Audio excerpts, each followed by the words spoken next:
Mia merasakan getaran pada seluruh tubuhnya. Ada puluhan orang di sana, membuat suasana terasa semakin mencekam baginya. Ia peluk erat bayi kecil dalam gendongannya. Air matanya entah mengapa seperti enggan berhenti mengalir. Mia melirik anak lelaki yang sedang berbaring dengan menjadikan pahanya sebagai bantal. Maafin Tante ya, Nak. Tante terpaksa bawa kamu pergi. Tante takut sama mereka. Sesekali Mia tampan melirik keluar demi memastikan mereka aman dalam persembunyian. Suasana di sana masih terlihat ramai. Masih ada beberapa orang di sekitar, sehingga belum memungkinkan untuk keluar. Bagaimana? Tanya Alfian pada beberapa anak buahnya. Tidak ada, Bos. Kami sudah sisiri semua wilayah ini. Cari lebih teliti lagi. Wanita yang membawa Boy tidak mungkin bisa pergi jauh. Baik. Semua orang kembali berpencar. Alfian menarik napas demi mengurangi sesak yang memenuhi dadanya. Tubuhnya mulai terasa lemah. Tenaga yang dimilikinya seperti terkuras habis. Untuk saat ini Alfian hanya berharap menemukan putranya. Terserah jika nanti ia harus kembali terbaring di rumah sakit jika kondisi tubuhnya memburuk. Al, lebih baik kita cari di tempat lain. Sepertinya mereka sudah pergi dari daerah ini. Ucap Galih. Alfian mengangguk pasrah, meskipun terasa berat. Separuh hatinya masih merasa Boy ada di sekitarnya. Papa. Alfian akan melangkah ketika sayup-sayup mendengar suara memanggil. Ia menoleh ke sumber suara. Matanya meneliti ke arah sebuah bangunan tua gelap dan tak berpenghuni. Itu suara Boy. Pandangan Alfian berotasi ke setiap sudut bangunan tua di hadapannya. Rumah itu tampak usang dan lapuk. Tak ada tanda keberadaan seseorang di sana. Dari kondisi bangunan, Alfian dapat menebak kalau rumah ini sudah ditinggal sang pemilik dalam waktu yang cukup lama. Apa kamu dengar tadi ada suara Boy memanggil? Tanya Alfian ingin memastikan. Aku tidak dengar apapun sejak tadi. Kamu yakin dengar suara Boy? Aku yakin. Aku benar-benar mendengar suaranya. Galih tak menyahut. Ia pikir Alfian mungkin salah dengar atau hanya berhalusinasi karena terlalu memikirkan putranya. Sehingga selalu merasa ada Boy di sekitarnya. Ayolah, Al. Wanita yang membawa Boy tidak mungkin tetap di daerah ini. Dia pasti sudah pergi dan kita tidak boleh buang-buang waktu. Tunggu sebentar. Cari sekali lagi di sekitar sini. Ia melirik beberapa anak buahnya. Cepat geser pagarnya. Baik. Salah seorang pria berbadan besar segera menggeser pagar. Butuh tenaga lebih banyak sebab pagar besi tersebut sudah tampak berkarat. Alfian hendak memasuki rumah itu, namun lagi-lagi Galih menghalangi. Kamu tunggu di sini saja, rumah ini sudah sangat tua dan banyak reruntuhan. Selain itu banyak debu dan ini tidak baik untuk kesehatanmu. Menatap garang, Alfian mengabaikan ucapan sang sepupu. Ia mengeluarkan ponsel dari saku celana dan menyalakan lampu sebagai penerang. Minggir. Setidaknya aku harus pastikan Boy tidak ada di sini. Ucapnya sembari melangkah perlahan. Beberapa anak buahnya, termasuk Galih, ikut mencari. Rumah tua itu cukup luas dan penuh sawang. Beberapa kali Alfian harus terbatuk-batuk dan merasa sesak karena menghirup banyak debu. Jangan keras kepala, Al. Kamu bisa drop lagi kalau seperti ini. Biar aku dan lainnya yang mencari. Kamu tunggu di luar saja, ucap Galih ketika melihat Alfian berdiri dengan bertumpu pada dinding untuk menopang tubuhnya. Kenapa sejak tadi kamu cerewet sekali? Aku tidak akan mati hanya karena menghirup debu. Oke. Galih menyerah. Bos satu ini memang sangat keras kepala. Aku hanya tidak mau Vero menyalahkan aku kalau ada apa-apa. Keduanya pun memeriksa setiap ruangan dengan mengandalkan cahaya dari lampu ponsel masing-masing. Setelah menggeledah seisi rumah, tak ada tanda keberadaan si kecil Boy. Alfian mulai frustrasi saat tak menemukan putranya dimanapun. Sudah aku bilang kan, Boy tidak mungkin ada di sini. Ayo, kita cari di tempat lain saja, ajak Galih. Alfian merasakan dadanya semakin sesak. Andai saja bisa, akan ia lakukan apapun untuk menemukan Boy, meskipun harus kehilangan segalanya. Ya, mungkin hanya perasaanku saja. Ayo, kita cari di tempat lain. Baru saja mereka akan keluar dari rumah tua itu, tetapi tiba-tiba terdengar seperti suara benda terjatuh yang berasal dari bagian belakang. Mereka pun berlomba-lomba berlari ke arah sumber suara. "Hei tunggu!" teriak Galih ketika melihat seorang wanita berlari meninggalkan rumah tua itu. "Cepat kejar wanita itu!" perintahnya kemudian. Bara dan beberapa anak buahnya berlarian mengejar, sementara Alfian masih membeku di tempat. Seluruh tubuhnya terasa lemas tak bertenaga. "Papa!" Suara lemah yang tiba-tiba menyapa itu membuat Alfian tersentak. Ia langsung mengarahkan lampu ponselnya ke sumber suara. Seketika bola mata lelaki itu berbalut kristal bening, jantungnya berdebar cepat. Bagaimana tidak, Boy tampak sedang berbaring pada sebuah kursi tua. "Boy!" teriak Alfian seraya menyeret langkahnya. Ia meraih tubuh kecil itu dan mendekapnya. Amarah seperti menembus ubun-ubun saat menyadari suhu tubuh putranya yang sangat tinggi. "Boy, ini Papa, Nak. Buka matanya," bisik Alfian sambil menciumi puncak kepala. Melihat kondisi Boy yang cukup lemah turut membuat Galih panik. Ia membuka jaket dan membalut tubuh si kecil yang tampak kedinginan. "Papa!" Boy bergumam lagi, membuat Alfian semakin mengeratkan pelukan. "Iya, Nak. Ini Papa. Papa sudah datang jemput Boy. Kita pulang ya, Nak." Namun, tak ada sahutan apapun dari Boy. Matanya terpejam. Hanya bibirnya yang sesekali bergumam memanggil sang papa. "Sini, biar aku yang gendong. Kita harus cepat bawa Boy pergi dari sini. Biar aku saja. Aku masih sanggup menggendongnya. Aku mohon kali ini jangan keras kepala, Al. Kamu bisa drop lagi kalau kelelahan. Mobil kita di depan dan kamu akan berjalan jauh menggendong Boy." Ucapan Galih memang ada benarnya. Untuk kali ini Alfian setuju.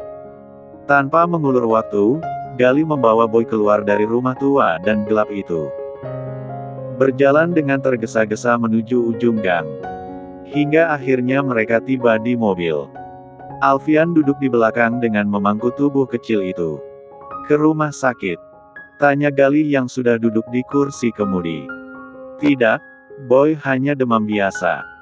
Kita pulang ke rumah saja. Hubungi dokter anak dan minta langsung ke rumah," perintah Alfian. "Baiklah." Galih segera mengeluarkan ponsel dan menghubungi seorang dokter anak. Sementara Alfian terus berusaha membangunkan putranya. Memeluk dan menyandarkan si kecil di dadanya demi memberinya rasa hangat. Hingga beberapa menit berlalu, perlahan Boy membuka mata. "Papa!" panggilnya pelan. Alfian menciumi puncak kepala dan mengusap punggungnya berulang-ulang. "Iya, Nak. Ini Papa," bisiknya pelan. "Haus, Pa?" "Iya, Nak, sebentar." Alfian melirik Galih. "Kamu punya air mineral? Ada di jok belakang." Alfian meraba jok belakang dan meraih sebotol air mineral. Boy meneguk secara perlahan. "Sudah." Ia mengangguk, lalu mendongakkan kepala demi menatap wajah sang papa. Matanya yang sayu seketika tampak cerah. Wajah pucat dan bibir kering itu memaksa Alfian melelehkan cairan bening yang sejak tadi ditahannya. "Papa. Ini beneran Papa." Suaranya terdengar lemah, sehingga Alfian harus membungkuk untuk bisa mendengarnya dengan sempurna. "Iya, Nak. Ini Papa. Papa datang jemput Boy." Antara percaya dan tidak, balita kecil itu kembali menatap dan memastikan bahwa dirinya tidak sedang bermimpi. Tangannya terulur mengusap rahang sang papa. Papa nggak jadi meninggal. Ada kerutan tipis di dahi Alfian mendengar ucapan putranya. Begitupun dengan Galih yang tampak terkejut. Papa masih ada, nak. Kenapa Boy tidak tunggu Papa di rumah dan pergi sendirian? Boy mau obatin Papa. Biar Papa bisa hidup lagi. Alfian mendekap tubuh kecil itu. Setiap barisan kata yang terucap oleh si kecil membuat hatinya seperti disayat benda tajam. Memangnya siapa yang bilang sama Boy kalau Papa meninggal? Boy seketika terdiam. Tubuhnya yang lemah masih bersandar di dada sang Papa. Biasanya ia tidak akan berani mengadu pada siapapun, bahkan kepada Aileen. Lisa selalu memberinya ancaman bahwa jika ia mengadu, maka Papa dan Mamanya akan bercerai dan ia akan memiliki Mama dan Papa tiri yang jahat. Tapi inilah rahasia ya, Pak. Alfian terkekeh. Iya, nak. Ini rahasia kita. Om Galih dan Mama tidak boleh tahu. Boy menatap Galih penuh curiga. Membuat sang om ganteng kesayangan itu harus menutup kedua telinganya agar tidak mendengar rahasia apapun. Nih, Om sudah tutup telinga. Jadi rahasia Boy sama Papa aman. Ucap Galih menirukan gaya berbicara Boy yang cadel. Sekarang kasih tahu Papa apa rahasianya. Boy mendekatkan bibirnya ke telinga sang Papa, lalu berbisik pelan. Tante Lisa bilang, Papa sudah meninggal. Boy nggak mau punya Papa tiri, lirih Boy menahan tangis. Sontak jawaban Boy membuat Alfian dan Galih saling tatap. Kalimat singkat yang terucap dari bibir mungil Boy membuat Alfian dan Galih terkejut. Lisa yang selama ini dipikir adalah teman baik Aileen ternyata tak sebaik yang mereka pikir. Andai saja bukan Boy yang berbicara, tentu saja Alfian tidak akan percaya begitu saja. Apa kepergian Boy dari rumah ada hubungannya dengan Lisa? Tanya Alfian kepada Galih. Sebisa mungkin ia pelankan suaranya agar si kecil Boy tak mendengar. Melihat reaksi putranya, Alfian menyadari bahwa Boy selalu ketakutan setiap kali menyebut nama Lisa. Bahkan Galih harus pura-pura tak mendengar, barulah Boy mau mengatakan kejadian sebenarnya. Beberapa menit sebelum Boy menyelinap keluar rumah, dia memang sempat berbicara dengan Lisa. Tapi aku tidak tahu apa yang mereka bicarakan karena perekam audio di CCTV tidak berfungsi, jawab Galih. Boy menatap papanya dengan mata berkaca-kaca. Boy nggak akan nakal lagi, Pak. Papa sakit karena dadanya abis ditembak sama Boy. Hati Alfian seperti disayat mendengar ucapan polos putranya. Ia benamkan tubuh mungil itu di dadanya. Boy masih saja mengira dirinya lah penyebab papanya sakit, setelah bermain perang beberapa waktu lalu. Bukan Boy yang salah, nak. Papa sakit bukan karena ditembak sama Boy. Tapi hidung Papa bedalah abis ditembak sama Boy. Tante Lisa bilang Papa mau meninggal karena Boy nakal. Amarah terasa menggumpal di dalam hati Alfian. Sudah tidak sabar untuk menanyai Lisa perihal tujuannya meracuni pikiran putranya. Papa sudah sembuh. Kan kemarin abis diobatin sama dokter cilik Boy. Lihat, hidung Papa tidak berdarah lagi. Alfian menunjuk batang hidungnya, membuat Boy mengikuti ke arah yang ditunjuk sang Papa. Papa sudah sembuh, kan? Tanyanya lagi. Hendak memastikan. Bahkan ia memeriksa dada sang Papa demi memastikan tidak ada bekas luka tembak di sana. Iya, nak. Papa sudah sembuh. Sekarang jangan sedih lagi, iya. Boy mengangguk pelan, membuat Alfian menyandarkan tubuh kecil itu di dadanya. Galih pun mulai melajukan mobil. Baru akan meninggalkan kompleks pemukiman padat itu, ia harus menekan pedal rem secara mendadak. Mobil yang berada di bawah kemudinya hampir saja menabrak seorang wanita yang sedang melintas. Suara decitan ban mobil yang bergesekan dengan aspal terdengar memekik. Beruntung Galih segera membanting setir ke arah kanan, sehingga tak sampai menyentuh tubuh wanita itu. Hampir saja. Gerutunya menahan kesal. Hei, Kalau mau menyeberang lihat-lihat jalan dulu. Teriaknya kemudian. Namun, lelaki itu langsung terdiam saat mendapati wanita di depan saja tampak tidak asing. Bukannya itu perempuan yang tadi bawa pergi Boy, iya. Meskipun tadi hanya melihat sepintas, namun ia dapat mengenali wanita itu dari warna pakaiannya. Selain itu, ia sedang menggendong bayi kecil. Alfian ikut melirik sosok wanita yang hampir tertabrak oleh mobil mereka. Kamu yakin itu wanita yang tadi membawa Boy pergi? Aku yakin itu orangnya. Pakaiannya sama dan dia bawa bayi. Gali segera turun dari mobil. Ia menghampiri wanita yang tampak ketakutan itu. Pada saat yang sama, Bara dan anak buahnya yang lain tiba di sana dan mengepung wanita itu. Tak memberinya celah sedikit pun untuk melarikan diri. Tolong lepaskan saya. Biarkan saya pergi, lirih wanita itu. Matanya berputar ke segala arah demi mencari celah untuk melarikan diri. Setelah menculik anak kecil kamu minta dilepaskan. Gali berdeci. Bara, tangkap dia. Namun, Bara masih mematung di tempat. Tak pula mendekati wanita itu. Papa, itu Tante Mia. Tolongin Tante Mia Pak. Tante Mia takut sama Om Bala. Bisik Boy ke telinga sang papa. Tidak apa-apa, nak.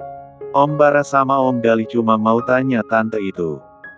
Tapi tadi Tante Mia bilang dede bayi mau dijahatin sama Om Bala, Pak. Dahi Alfian berkerut mendengar ucapan polos putranya. Ia menatap Bara yang sedang berdiri dengan raut wajah garang di sana. Sementara wanita berpenampilan seperti pengemis itu tampak sangat ketakutan. Aileen duduk bersandar di pembaringan. Tatapannya kosong dengan mata merah. Sejak tadi belum ada satu kata pun yang terucap dari bibirnya. Ayo makan dulu, Aileen. Kamu bisa sakit kalau seperti ini terus. Gali dan Bara pasti akan menemukan Boy, bujuk Mama Fanny. Bukannya menyahut, Aileen malah melelehkan cairan bening dari matanya. Bagaimana aku bisa makan enak, Mah? Anakku di luar sana mungkin saja sedang kelaparan atau kedinginan. Apa ada orang baik yang menemukannya? Bagaimana kalau dia bertemu orang jahat? Mama Fanny ikut frustrasi. Beberapa kali ia menghubungi Gali dan Bara, namun tak ada jawaban. Entah sedang apa mereka semua.